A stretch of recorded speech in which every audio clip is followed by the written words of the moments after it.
Hello again, I'm Steve McAllister, and this is the Gaming News Canada show presented by Bede Gaming. Over the next 3 days, the Metro Toronto Convention Centre will be home base for stakeholders across all functions of the Canadian gaming industry. Puck will officially drop on the SBC Summit Canada tomorrow morning, and a busy 2 days will be highlighted by a series of fireside chats and almost 30 panel discussions. One of those panels will examine the changing landscape around affiliates in our home and native land. Mark Silver, co-founder of The Parlay and the executive producer of this podcast, will hold the moderator's microphone. But we're giving our listeners and viewers a sneak peek on the topic by bringing together the four gentlemen who would join Silver on stage early Wednesday afternoon.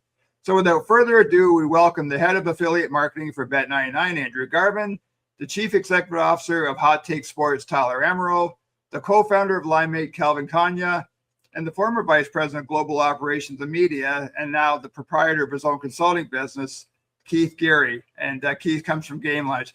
Hey guys, thanks so much for joining us. I won't ask you to give away your best material for tomorrow's panel discussion, but I want to start. I'll start with you, Andrew, as someone who started in the Ontario. The legal industry in Ontario with covers back in 2022, and now working for Bet99.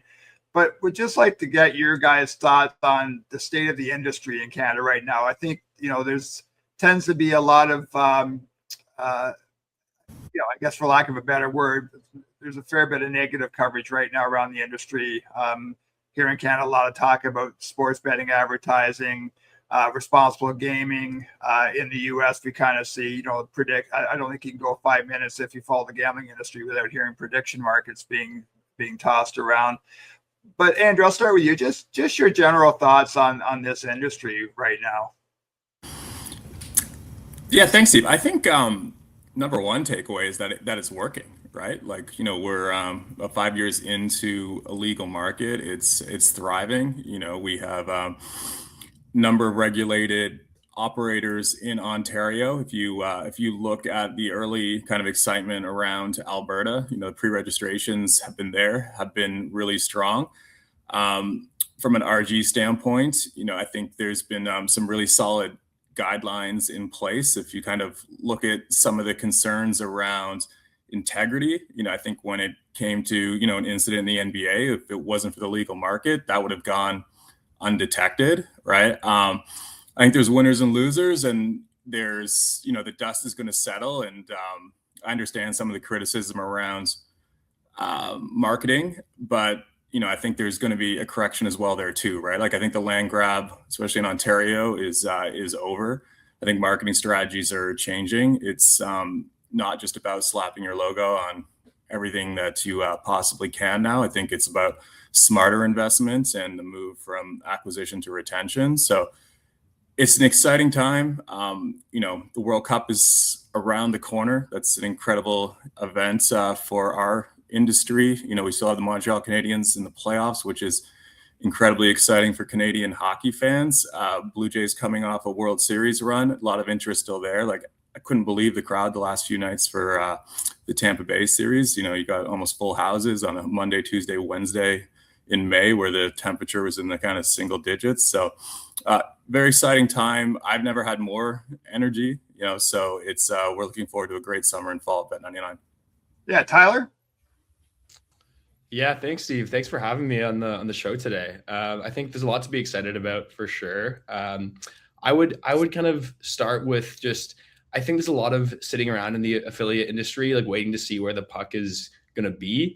And I think at this point, affiliates really do need to kind of anticipate where it's going to be and move there ahead of time. I think, there's a lot of thinking about, okay, what's responsible gaming going to look like as it bakes its way into how marketers are regulated? How do we think about that? And just in general, keeping the public happy. I think this industry is increasingly becoming important to economies like Ontario and soon to be Alberta. And I think, the industry has to put more effort into kind of self-regulation to make sure that the public is happy. And I think what that looks like in particular is just affiliates being smart about who's seeing the advertising, right? We want to make sure that the people that are most interested in this kind of advertising and going to respond best to it are the ones seeing it. That means affiliates have to get smarter about consumer profiling, where the ads are being shown. And we have to reach a status quo in the industry where the public is happy with what's going on, and to, to allow regulators not to have to step in. But yeah, interested to see how that develops as prediction markets keep going and as Alberta opens up. But yeah, I do think that affiliates today have to be smarter, and we have to step up in terms of just being aware of where the puck is going. Your thoughts, Calvin? Yeah, I think it's frankly a great time for Canada when it comes to the affiliate landscape. I think we're in the midst of call it a redefinition or evolution of what the term affiliate is when it comes to the industry as a whole.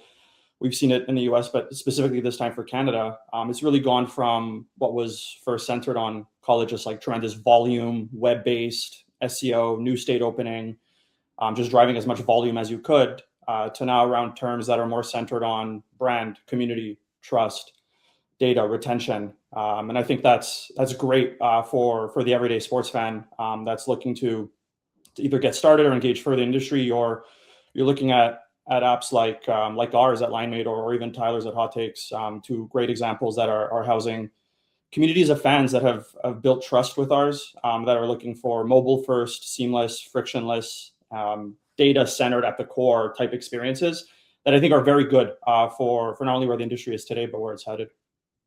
Yeah, Keith. Thanks for having me, Steve. Just first off, want to address Andrew seeing the Montreal Canadiens in the playoffs. As a diehard Leaf fan, it's not the best for everyone, to be honest, but I see what you're saying. In terms of the industry, I mean, it's the Canadian gaming, the Code for Responsible Gaming that came out in January, I think is going to make a huge difference to the advertising industry and the gaming in Canada, because it provides some much needed guidance that I think was sorely needed. In terms of the industry and affiliates in general, which same in Canada, all over the world, is, Google is a lot smarter. We can't just leverage organic SEO the way we used to with a lot of keywords. I mean, engagement is the name of the game, and it takes a lot more to acquire and hold your players. So it's much more about community building, as I think Calvin said as well. Much more channel diversification in terms of streamers and influencers and where you can even podcasters. Retention is becoming much more important in terms of affiliates. So it's really branching out in terms of much more than just the regular gaming Google to rank higher. It's much more in terms of channel diversification and a lot of branding as well. Keith, you just recently left Game Lounge, and I just wonder, wearing that hat and now entering the consulting business, like what, where do you fit into that affiliate space? I mean, Andrew was right when he said about trust. I mean, it becomes a huge element of it, and I found it. I've worked in a variety of global markets now, and I find it much more pertaining to the Canadian market is much more important in terms of the idea of trust, not just from a do you get paid out in enough time, but having a solid amount of brand trust, and really that it is an ethical trust as well in terms of responsible gambling. And affiliates help the operators with that. I mean, honest affiliates, the whole point is to review the operators in a trustworthy way that provides not just trust to the brand and trust to the operator, but trust to the consumer, that you will be providing them with real, honest, and not AI written feedback, right? I mean, that's a huge part of it as well, is that it's not AI written. It's a real person with an authoritative writer, ideally, who's done this before, who knows the games, who knows the industries. That type of author reviewing an operator can provide a lot of real trust, and using real examples, it makes a huge difference. Yeah, Calvin, LineMate's a company that really wasn't on my radar until Mark and I were talking about this panel and your involvement. I just again, kind of the role that your company plays in the affiliate space. Yeah, I think frankly the uncertainty around the term affiliate, Steve, I think is normal, and I'll shed a personal light on that. We went to, I want to say, like our first year and a half of conferences before even slapping the term affiliate on our name tags, and frankly, I think it's because we didn't even know, frankly, what the definition of an affiliate was at that point in time. We were just centered on what we believed was important for the industry. I mean, an affiliate can be seen as an acquisition tool, an affiliate can be seen as aggregation layer, an affiliate can be seen as a community of users. Frankly, what we're focused on at LineMate is a couple things, but at the core, like if I were to simplify it to the best I could, I would say we are building what Expedia is for travel or what DoorDash is for food. It's an aggregation layer that sits above all abundance of choice and makes that decision process simple, yet smart and personalized for that user. How that applies to the sports gaming industry is sports fans are frankly mobile first now. So there's an evolution of having been web to now mobile. They are smarter than ever. Data science was once a differentiator, maybe about a year and a half ago, at least when we were in the game. And frankly, now for me, it's table stakes. It's expected when it comes to the user. So what we're doing at LineMate and what we believe is the new definition and evolution of the term is essentially providing a home for sports fans to discover trending prop markets, whether that be player props, team props, totals, alternate lines, parlays, same game parlays across sports betting, daily fantasy, prediction, sweeps, you name it. It's a house where every sports fan can find their what to play, why to play it, and where to play it in one seamless, mobile first, frictionless, checkout integrated experience. So creating that simplicity, that layer that sits above all operators, going back to the terms on like quality, retained, trust, credible. Those are the layers that we're focused on. Hey Tyler, I probably spend more time on LinkedIn these days than I do with my wife, so I'm familiar with Hot Take Sports, but again, just kind of what your company is doing and where the affiliate angle works in. And Calvin, thanks for that that answer. It actually makes me feel just a little bit smarter. Yeah, were you passing it over to me, Steve? Yes, yeah, go ahead, Tyler. For sure. Yeah, I wish I could be a little more original here, but I'm going to be building on Calvin and Keith's points. I think they hit the nail on the head. Affiliation today, I think to an operator, it's giving access to a community, and to Andrew's point of ideally of high intent bettors. And there's different strategies, but ultimately the way we see it at Hot Takes is as an affiliate, we need to provide value to a community, and that can be different communities too. It can be different demographics, but ultimately, our job is to insert ourselves in a way where we can provide value. And usually that's either, a free to play experience. It's, value added features as a user is socializing with their friends. Maybe it's content that's personalized to their interests, right? But it's taking the idea of advertisement and it's turning it more into a value additive thing that can engage a community and can keep them. And to Calvin's point, like a great affiliate today is giving more than just, like a funnel with a few players coming through it, right? It's more than just a player spigot. We want to be able to offer, insightful data into the different consumer buckets, how they're responding to different kind of messaging, different kind of, promotional techniques. And then vice versa. I think modern affiliation, we do better with operators where that relationship's evolving and there's trust in both directions. And we can trust them to come to us and help us with better data, better postbacks, better feedback in real time, which is how we can, respond and be more intelligent. Because I think, like the tech world is going crazy these days. I think affiliation is starting to catch up. That's why it's really exciting. But I think it is a two-way street. And I'm excited to see what that looks like over the next couple of years. Hey, Andrew, I've got a two-parter for you. The second part to kind of kick off the rest of this group discussion on this as well. But I guess the first question is quite simple: is what is Bet99's relationship with affiliates today? Yeah, so what's I think pretty unique about Bet99 and the relationship with affiliates is that Bet99 is not a legacy brand, right? So Bet99 has really been around almost as long as the legal markets here in Ontario. So it was like an integral relationship, especially in the beginning, just for, from a trust standpoint, a market reach standpoint. Like we were telling the Bet99 story through traditional advertising, but we needed key partners as well to kind of let these already established communities learn more about our product, our brand, our story. So really, the success of Bet99 to date would not have been possible without strong affiliate relationships in the very beginning. Is your iGaming platform ready for market expansion? Bede Gaming is ready to support your needs across jurisdictions with its SOC 2 compliant platform, scalable multi-tenant infrastructure, and unlimited configurability. Book a meeting with Bede's team at the upcoming SBC Summit in Toronto and future-proof your growth plan.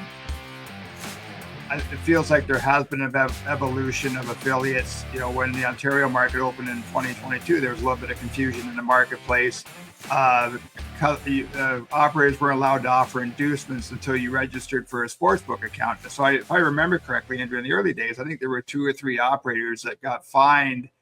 And I know it was a little bit controversial that the AGCO basically put the onus on operators to police, for lack of a better term, police affiliates. I think we have seen a shift in that. Can you just talk about that shift? And then also, I just wonder how the discussions that have taken place, and if Alberta will be different when Alberta launches on July 13th, or is the province taking a different approach to affiliates? Yeah, it was a challenging time in those early days, right? Because there was kind of a lot of unknowns and uncertainties. And at the end of the day, for a new player, bonuses are confusing. So if you look at, you know, a site like Covers that, you know, is older than Google, has been around 30 years, some of the most popular pages are around bonuses and inducements and, you know, what's the right bonus for you. And, you know, in a lot of legal US markets, the top SEO affiliate sites, you know, they actually, you know, they have bonus generators, things that will help you kind of make the best decision for yourself, no different than a leading travel site would, or a leading finance site would, in helping you find the best credit card or best hotel. But, you know, the language was very strong in Ontario. You know, there was no kind of messing around. I anticipate Alberta to be the same way, and it does put a lot of onus on the operators to make sure that their affiliates are staying in line and following guidelines. I know personally, you know, my team, we do monthly audits of our affiliates. If we see anything out of bounds, we let them know right away. Biggest challenge for us now is just everyone on the affiliate side, I feel like, is going kind of multi-channel, and you know, there's a little bit, I think, too much use of AI and AI generated video, where, you know, some of the content is starting to fall out of line. So it's an important part and a very like time heavy part for my team, just kind of monitoring what everyone's doing. So again, it comes back to trust and making sure you're working with the top affiliates, and the ones that are going to be successful are going to be the ones that are the most compliant. Yeah. Tyler, you want to hop in here?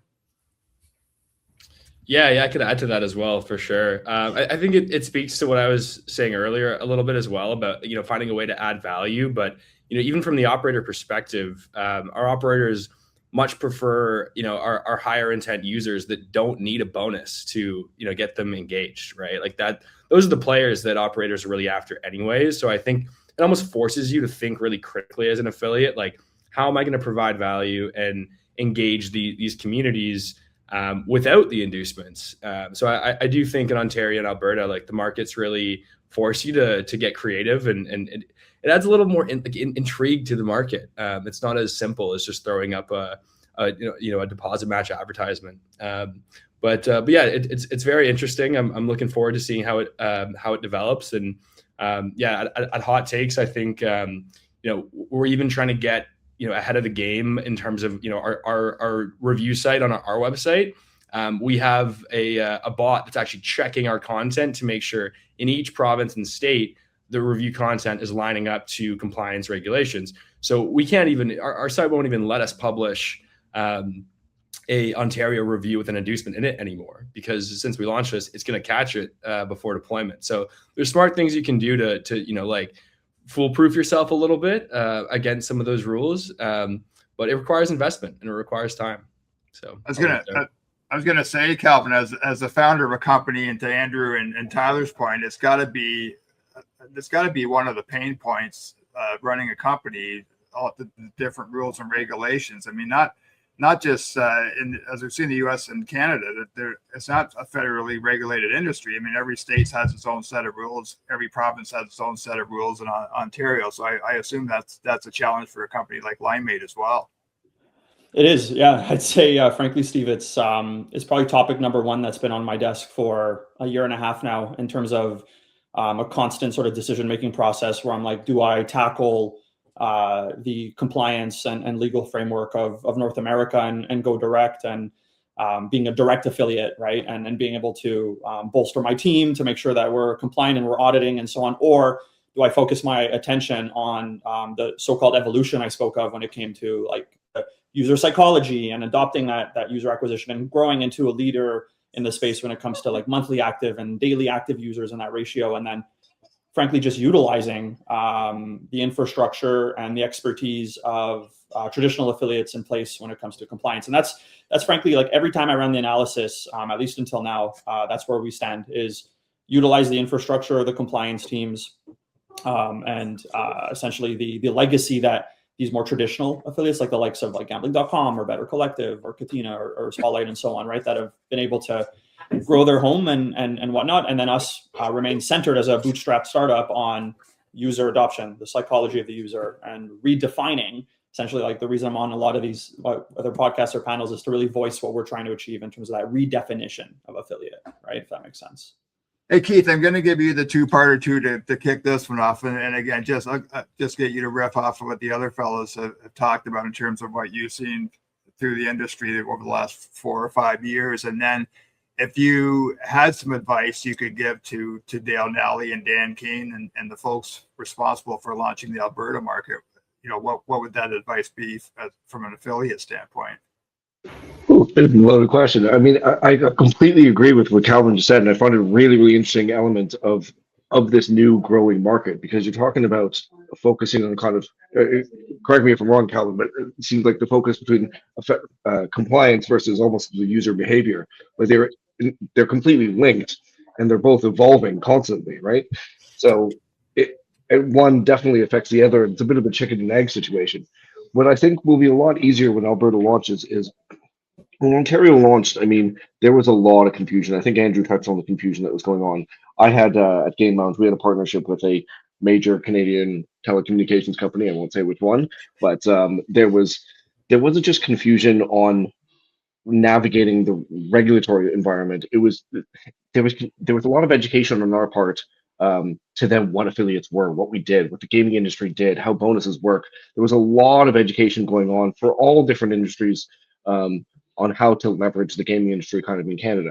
I feel like a lot of the tough stuff will have been dealt with in Ontario. A lot of the kind of partnerships will know what they can and can't do and what works and what doesn't when they go into Alberta. So that should be a bit smoother. I think the Canadian Code of responsible gaming will help significantly as well. While it doesn't have the power to issue fines or remove licenses or anything like that, it does provide a significant framework that wasn't available when Ontario launched, which will help significantly. And I think as long as you try and maintain that balance between compliance and understanding user behavior and how the user behavior reacts to the compliance and the new regulation, that's the safest bet. Andrew, advice you would give Alberta? I said give Alberta. It's, I don't think there's a need to do anything kind of drastic in either direction. So, let's have a successful launch, learn from that, and kind of adjust as necessary. Calvin. Yes. What advice would you give Alberta? Loaded question for an app like ours. I mean, frankly, I don't know if it's so much advice as much as it is sort of a topic that I mean, both Andrew and Keith had hit home, and even actually Tyler hit home a little bit, really centered around like sort of the incentive, the sign up sort of promos that are available. Like, I think that element, and this, I don't have enough quantitative sort of data to make this statement, but it's definitely where we lean, is I think that we're sort of overemphasizing the need for sign up offers and bonuses as the key anchor for users to adopt an operator at the start. I think we need to really focus more on the fact, like we've done some work at LineMate, when it came to like our real estate within the app, where we centered sign-up bonuses on the home carousel, and then we positioned them within the research tabs, and we positioned them at the point of checkout and bet slip. And frankly, the sort of qualitative view with a little bit of quantitative analysis that came through was our users, I mean, they're downloading apps like ours, which are the redefinition of affiliates, with intent to begin with. It's not the sign-up offer that is the intent, right? Their intent is to engage in the game. They've already decided that they're going to do that. And finding their home, which is the operator in terms of where to place that, really comes through more in terms of market availability in an app like ours. What are the, call it, like, incentives when it comes to boosts or discounts or elements that can help shape their payouts. And then frankly, at that point of bet slip, then that sort of promo sign-up offer becomes that sort of third link that tackles onto, okay, I've already decided that I'm going to do X and Y. It's available. It's great. I've got a great odd. And at that point, oh, great, I can tap on a sign-up offer, right? So I think it's not so much advice as much as like, I'm very curious to see how sort of like that affiliate traditional sort of sign-up bonus heavy start really drives acquisition, as opposed to community like ours, where that's not the front and center. Like, we're not providing shopping lists of bonus offers at the starting point, right? So I think that sort of playground is becoming very interesting for me, and I'm curious to see how that shakes out heading into July. Yeah, and Tyler, if I could get you on a call with Dale Nally and Dan Keene, what would you tell those guys? Yeah, for sure. I mean, first thing I'll say is, I mean, Calvin's completely right, and I also find it really interesting. I think, you know, the reimagined affiliate, our job is to be with the audience member at their highest point of intent, at the point where they want to go place the bet. And I think increasingly we can get data driven about this. You know, we don't have to only look at the sign up bonuses, and you know, to our points earlier, it's that's what operators want. They want people that are going to be you know, placing that bet without that and trying out a new operator without that inducement. But in terms of Alberta, you know, my advice is more like a request, I think. But I think it's just making the rules of the road clear. It's really, you know, it's a lot easier to follow the rules and to go in when you're confident there's not going to be surprises. You're confident that the wording and the specifics are very laid out in front of you. It's not that hard to follow. If there's ambiguity, if there's, you know, you got to go get some legal opinions about certain things or certain channels, because affiliation's a multi-channel game these days. We at Hot Takes try to provide a bunch of different products across newsletter, social media, blog, SEO, right? Free to play. So just specifics and clarity, I think will make our lives easier, which will make the regulators' lives easier, and everyone will be happy. So that's me. Hey, Tyler, it feels to me like even though Alberta's is a new market, it's in a much different place than Ontario was 4 years ago. You know, there was, as Andrew will know, and massive advertising and marketing spends back in Ontario in 22. Right, which is kind of led to this backlash against the amount of advertising and the federal government trying to get Bill S-211 passed. And we just saw a few weeks ago a private member's bill from an Ontario Liberal MPP to basically put an end to online gambling advertising. You know, if you're a Bet99 or a FanDuel or a BetMGM or DraftKings, people across the country are pretty familiar who you are today in advance of Alberta launching. I just wonder, Tyler, does that create an opportunity? Like, and I guess the other part of it too is that it's going to be, I think sponsorship is going to be very hard for operators coming in Alberta to do. Like, Play Alberta's locked up a lot of properties. There aren't a lot of properties in Alberta. I mean, essentially from a sports standpoint, you're looking at the Oilers, Flames, Elks, and Stampeders, and then kind of some second and third tier sports below that. But does that open the door for affiliates, or does that move the goalposts at all compared with what we saw in Ontario 4+ years ago?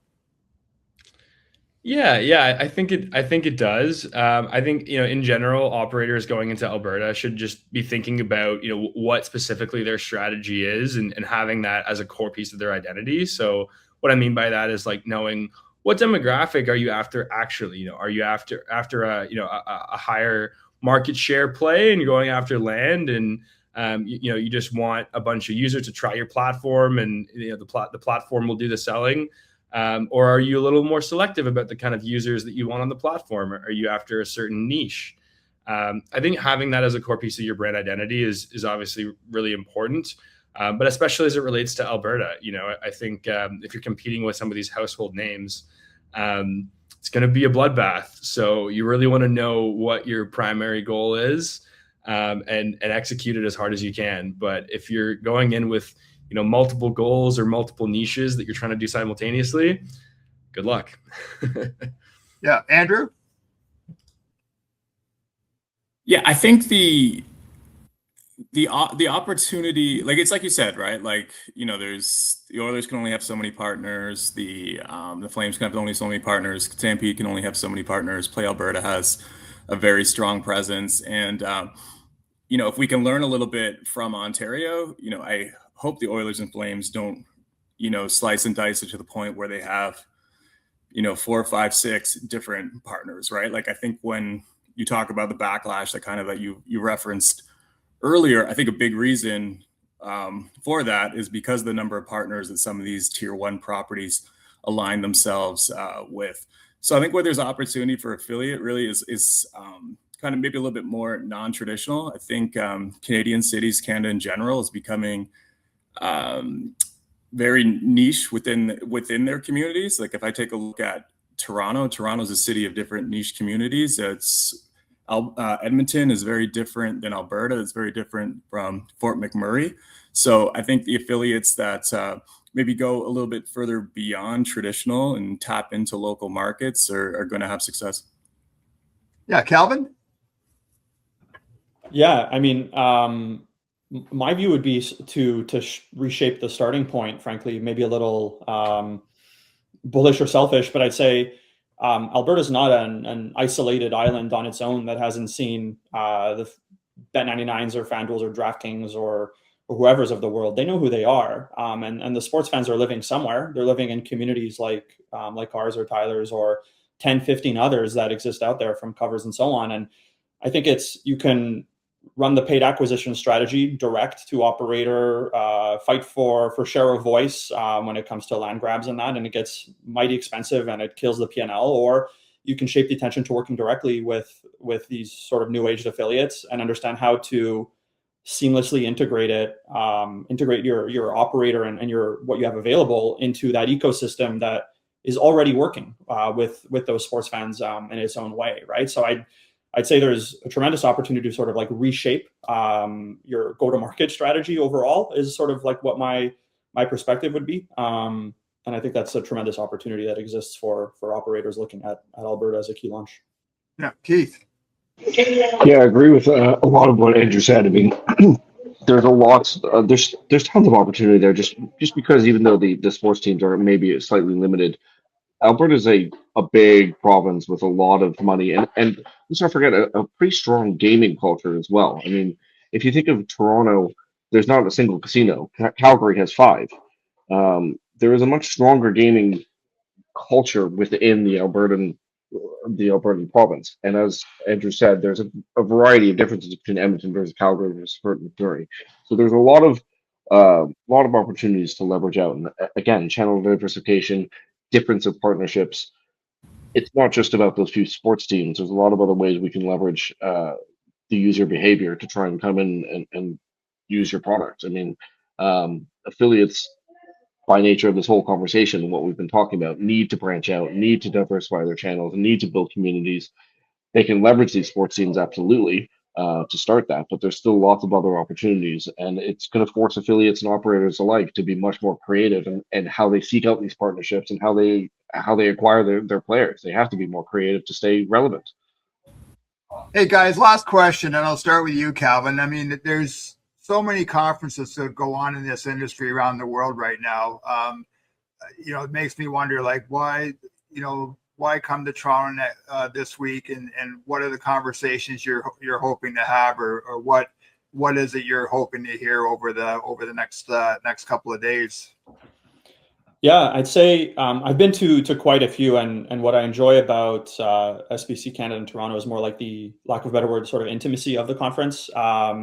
It's less diversified, say, when it comes to the gaming sector across the board, whether it be casino, sports betting, so on. And it comes at a time like we're 4 months out of football. We've got the World Cup 30 days away. And I'll go back to your point, Steve, around like the term affiliate still being very unknown in terms of its definition, or it being a term that's not highly seen in a positive light lately. Like, what a great time to learn and better understand the way key industry leaders are either redefining the term, see the future of the term, see the future of the Canadian landscape in probably the most important year when it comes to the World Cup and then a key NFL season right ahead of us. So I think it's going to be a lot of great energy at the conference, and I think it's a great time to dial in on this panel specifically on that topic and where it's headed. Yeah, Keith? I mean, part of the pull to me is I'm looking forward to coming home, to be honest. I live in Malta. I'm born and raised in Toronto, so I'm looking forward to coming back home for a bit. But I think what Calvin was saying earlier, to me, is one of the most interesting elements of the Canadian gaming industry is the constant change in regulation, the education of the industry and the customer as well, and the player behavior. I mean, I wrote a research paper on how regulators affect marketing strategy in the gaming industry in Canada. And between me submitting my paper and getting my mark, almost all of it was out of date and completely invalid anymore because the regulation had changed so much. And while that has slowed down significantly, it's still going on. And as Calvin said before, that affects the player behavior. So I find that stuff really interesting, and seeing how operators and affiliates and even game providers react to that is the main thing I'm interested to talk about at this conference. Yeah, Tyler? Yeah, I mean, first of all, typically Toronto is gorgeous in late May. I hope that applies this year, but that's one of the best reasons to come down. Great time to get on a patio. But I will say, I do find this conference to be a lot more specific about, the only, for a long time, the only market that was in Canada, Ontario, and now 2 markets, whereas basically every other conference you're dealing with, the conversation is much more generalized across the States or across Europe or across, a wider, area of regions. So at CGS, we can have much more focused conversations about these markets. And also, this is my home market. There's a little bit more like, even for me personally, I'm more attentive to, what's the public saying, what's the social reaction? How is this going to mesh with our industry's take on responsible gaming? So I find myself having more of those conversations and thinking more about that kind of stuff. And, it makes sense because it's very much in the public discourse right now. And I'm looking forward to having more of those conversations and talking with people about how can the industry get ahead of the game so that we can, self-regulate and keep the public happy without regulators having to step over the line. You know what I mean? Andrew, you get the last word. Yeah. I think the beauty for me is it's something to call our own, right? You go to kind of global conferences or even SBC Americas, there'll be a Canada panel that'll have Paul Burns on it, and that'll be probably the extent of the Canadian conversation. And all of your partners that you're meeting with, they're coming. You're going from one meeting to the next, and the U.S. is so dominant in all of those conversations. It's tough to get people really to dial in and just focus on Canada. So I love the fact that it's 3 days of 100% kind of conversation around Canada, and I also think it's like an incredible opportunity for Canadians that want to enter the industry. To have all the kind of stakeholders in one place. One thing I tell my team, I have a very young team. Most of them are in their 20s, that they're kind of the pioneers of this industry. It's all happening in real time. There aren't, there's minimal grad programs, MBA programs to center around iGaming in Canada. So you have that opportunity to kind of learn in real time and learn from the people that are like making the decisions. Like to this group right here, you have Calvin, you have Tyler that are changing the face of affiliate. Bet99 is an upstart kind of brand that's 100% Canadian. We're Canadians trying to compete with the global brands right here in Canada. So I think it's just great to be able to have those like personal exchanges, have those conversations, and just learn from the best and brightest in the industry. Yeah, I know. I'll have to blow the dust off my business cards next over the next couple of days. But I couldn't agree more, Andrew. I think it's such a great networking opportunity, and there's easy access. I mean, you can with the badges net, you can walk up to Calvin Kanye and shake his hand and introduce yourself. So if you're listening or watching this podcast and you are going to be at the SBC Summit Canada the next couple of days, I would definitely encourage you to walk up to the four guys on the screen here and introduce yourselves and take 5 minutes with them. That is Andrew Garvin, the head of affiliate marketing for Bet99. Tyler Amaro is the chief executive officer of Hot Take Sports. Calvin Kanye is the founder of LimeMate.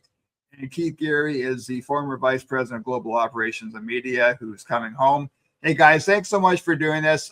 Really excited to listen to your panel and hear what you guys have to say more on the topic of affiliates. I'm also moderating a panel on affiliates with a panel that includes Andrew, your colleague Max Levy, later on Wednesday. So excited for that. But thanks so much, guys, for joining us. Safe travels to the conference and home afterwards, and I'll look forward to seeing each of you over the next couple of days. Thank you very much, Steve. Thanks, Steve. Thank you. That's it for this episode of the Gaming News Canada show presented by Bede Gaming. You can listen to this on the various podcast apps. You can also watch our conversation on the Gaming News Canada YouTube channel. Again, very grateful for all of our panelists for appearing on the podcast today, and we will see everybody again very soon.